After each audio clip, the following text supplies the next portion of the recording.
వస్తున్నారు. ఏదైనా బాధ కలిగితే, ఏదైనా శ్రమ కలిగినప్పుడు, దేవా ఆ దేవుడు ఎక్కడున్నాడు?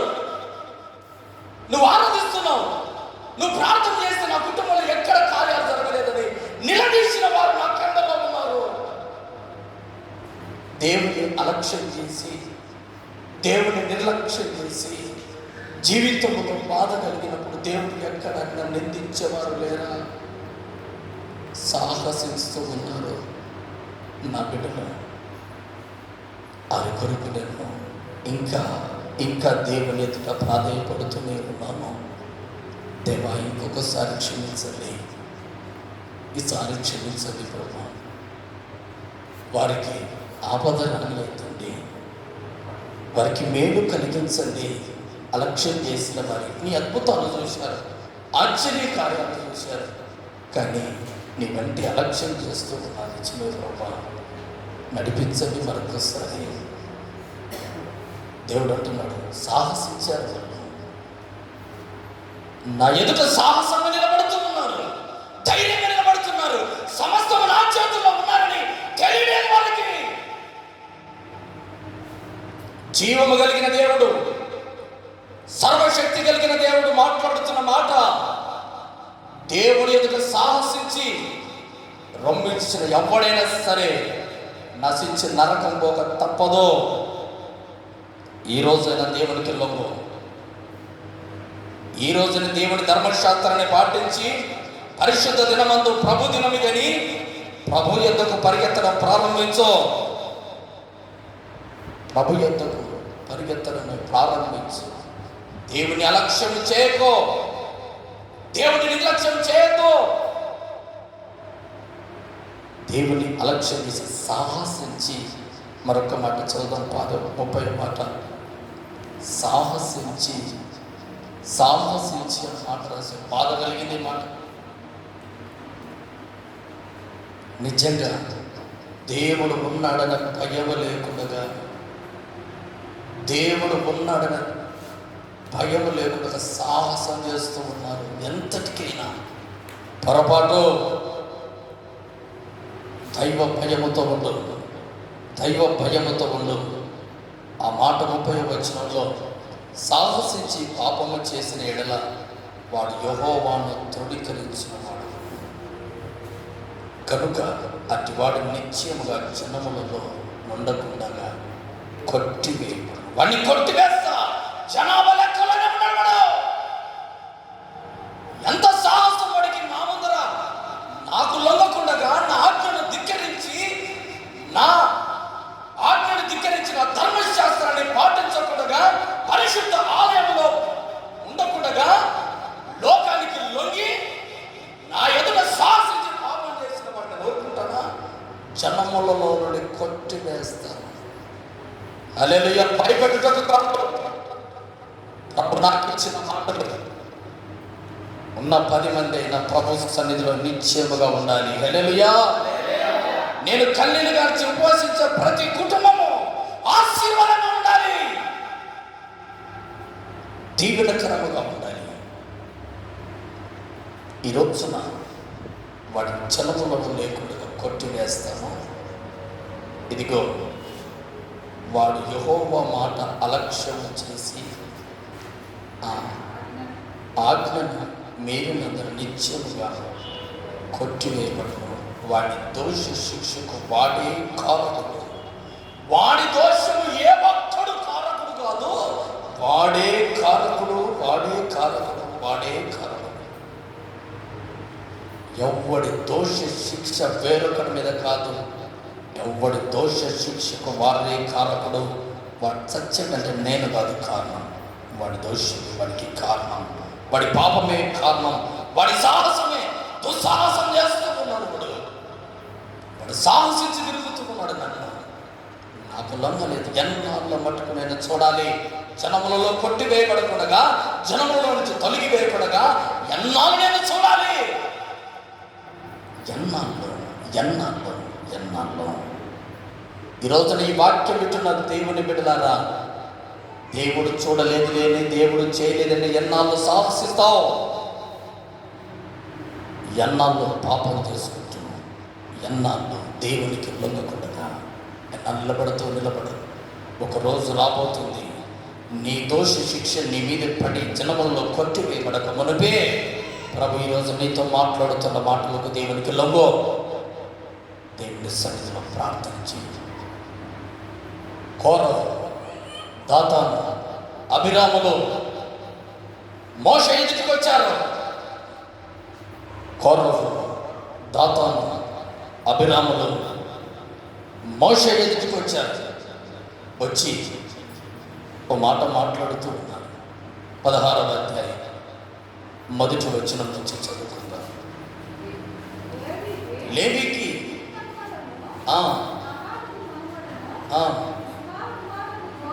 కోరహు రూబేనీయులలో దాతాను, అభిరాములను యోచించుకుని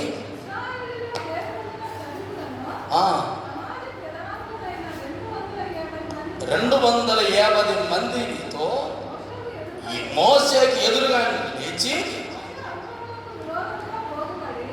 మోషేకు అహరోనులకు విరోధముగా పోగుబడి,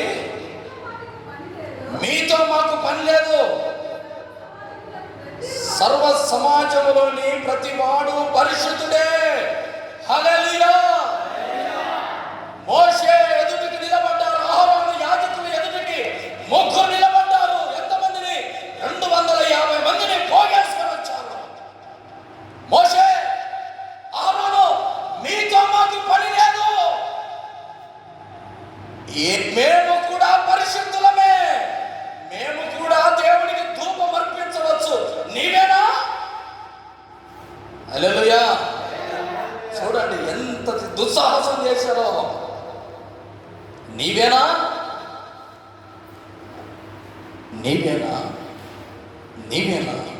దోతాను, అభిరాము, కోరహు దుస్సాహసం చేశాడు. సేవకుడేనా? ఏ మాట చెప్పాలి? సేవకు మాట ఎందుకు వినాలి? నీవేనా పరిశుద్ధుని కాదా? యెహోవా మా మధ్య ఉన్నాడు. హల్లెలూయా. నీ దగ్గరే కాదు, మోషే, అహరోను మా దగ్గర కూడా ఉన్నాడు. ఏమనుకున్నావు? జాగ్రత్త. ప్రభు అయిన పిల్లలారా, ప్రభు ఈరోజు మీతో చెప్పమన్న మాటలు, ప్రభు వినికిడిలో ప్రభు చెప్తున్న మాట ఒక మాట. ఎవరు కానీ దేవుడికి కానీ దేవుడు ఏర్పాటు చేసిన సేవకులకు కానీ ఎదురు నిలబడకు. ఇక్కడే కాదు, ఎక్కడ కూడా అదే పని చేశారు. ఇదిగో ఆ మాటలు నేను చదువుతూ ఉన్నప్పుడు, అహరోనుకు విరోధముగా పోగబడి, మీతో మాకు పని లేదు, సర్వ సమాజంలో ప్రతి వాడు పరిశుద్ధుడే, యెహోవా వారి మధ్య ఉన్నాడు, యెహోవా సంఘము మీద మిమ్మల్ని మీరేలా హెచ్చించుకుంటున్నారు? మీరేం పెద్దోళ్ళ? మీరెందుకు హెచ్చించుకుంటున్నావు? ఎందుకు మా మీద అధికారం చేస్తూ ఉన్నావు? హెచ్చించుకోవడానికి కాబట్టి అని అన్నప్పుడు పాపం మోషే ఏమంటున్నాడంటే, ఆ 4వ మాటలు మోషే ఆ మాటలు విని సాగిలపడ్డాడండి. అయ్యా, నా మాట వినండి. సాగిలపడ్డాడు, వినలేదు. బ్రతిమలాడిన వినలేదు. ఎవరు? కోరహు, అభిరాము, దాత 250 మంది చనువులు వేసుకొని పోగేసుకొని వచ్చారు.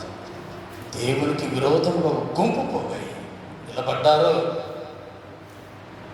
దేవుడు అంటున్నాడు, నన్నెందుకు అలక్ష్యం చేస్తున్నారు? నేను ఏర్పాటులో చేసిన సేవకుని ఎందుకు నీవు అలక్ష్యం చేస్తున్నావు? కోరహు, దాతాను, అభిరాము ఎందుకు? మండుచున్న పొదలో నుంచి మోషే నేను ఏర్పాటు చేసుకున్న మాట్లాడి, ఓ దర్శనం ఇచ్చి ఏర్పాటు చేసుకున్న సేవకుడు ఎందుకు నువ్వు అలక్ష్యం చేస్తున్నావు? ఎందుకు అన్నప్పుడు ఎదురుగా పోగాయి ఎదురు నిలబడితే సాగిల పడ్డా కూడా వారు వినలేదండి. వినకపోగా ప్రభు చూచాడు. ప్రభు చూచి ఒక మాట చెప్తూ ఉన్నాడు, దయచేసి మీరు మాట వినండి అంటే ఏ ఒక్కరూ వినలేదు. అప్పుడు మోషే 5వ వచనంలో తనవాడు ఎవడో, పరిశుద్ధుడు ఎవడో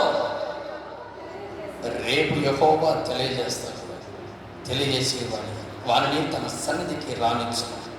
ఎవడు పరిశుద్ధుడో ఎవరు అపరిశుద్ధుడో రేపు చూద్దాం, ఈరోజు కాదు. రండి, యెహోవానే చూస్తాడు. జాగ్రత్త, మీరు పరిశుద్ధులో ఎవరు పరిశుద్ధులో మేము కాదు నిర్ణయించేది, సర్వశక్తుడైన దేవుడు నిర్ణయిస్తాడు. దేవుని సన్నిధిలో రేపు చూద్దామన్నాడు, సవాలు చేస్తామన్నాడు. హల్లెలూయా. దేవుని మాటకు ఎదురొడ్డారు 250 మంది జనబలం.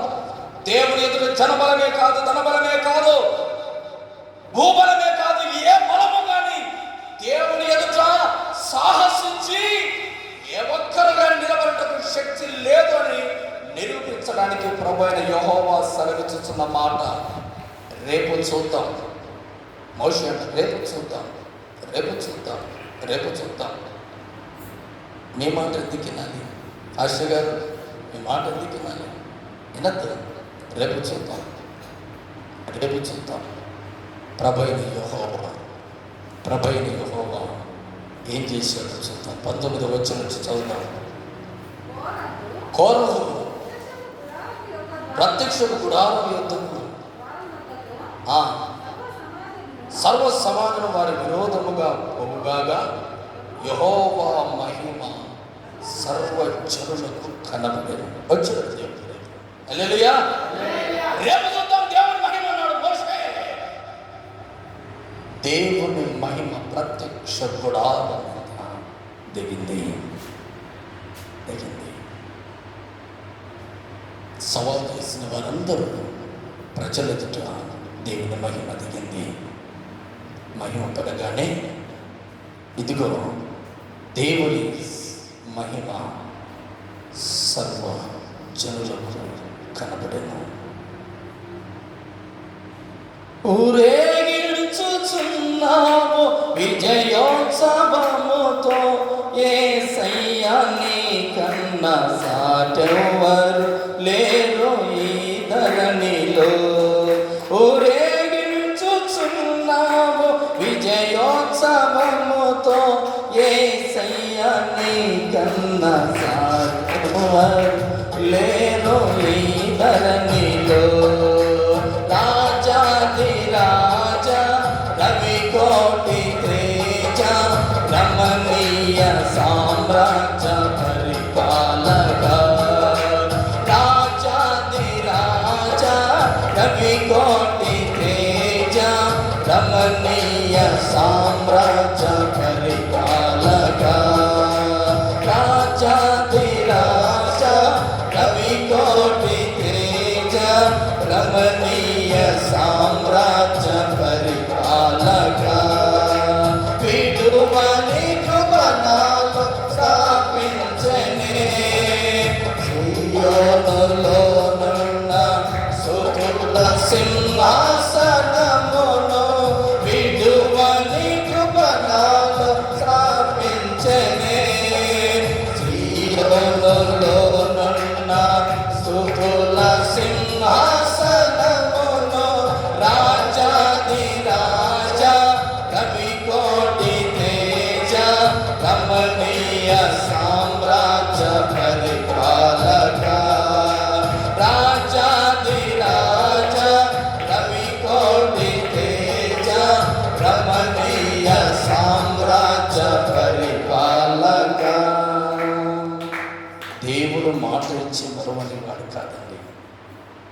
ప్రజలందరికీ మహారాజుగా తన మహిమను, స్తుతుల సింహాసనాసీనుడైన దేవుని మహిమ వాళ్ళందరి ముందు ప్రత్యక్షమైంది.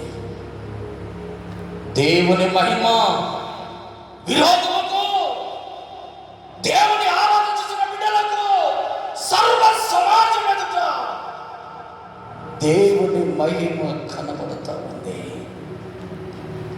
నాశనమయ్యే వారి ఎదుట, ఆశీర్వదించబడిన వారి ఎదుట, ఇద్దరి ఎదుట దేవుని మహిమ కనబడుతూ ఉంది. ఈరోజు మాట్లాడుతున్న నీవు ఆ మహిమను చూచిన నీవు ఆశీర్వదించబడుతున్నావో శపించబడుతున్నావో జ్ఞాపకం చేసుకో. ఆశీర్వదించబడుతున్నావో శపించబడుతున్నావో జ్ఞాపకం చేసుకో. 20వ వచనం.